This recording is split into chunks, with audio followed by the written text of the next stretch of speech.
Welcome to CHIEF2TEK Official. Subscribe to our channel and enable notification to get updates with our new videos.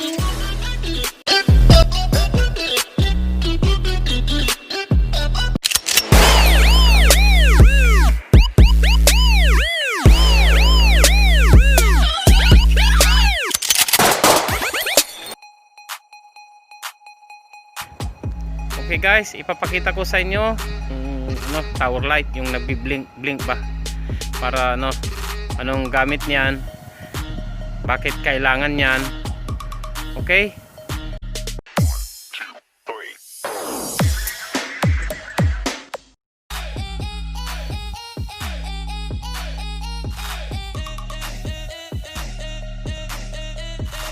okay guys, according to Federal Aviation Administration, all structures exceeding 200 feet or 60 meters above ground level kailangan na ng tower light. Ang paglalagay ng tower light sa mga structures ay nakasaad sa batas. Pati sa Philippine and International Radio Laws and Regulation ay nakasaad nito, nagsasabi na kailangan magkabit ng tower light sa matataas na structures.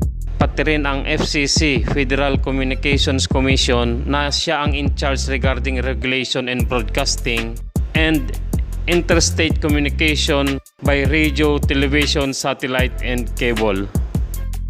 Okay guys, ang mainly purpose ng isang tower light, ang nagbi-blink na red bulb sa tuktok ng tower o sa mga building to prevent ang mga low-flying aircraft o mga eroplano sa pagbangga nito.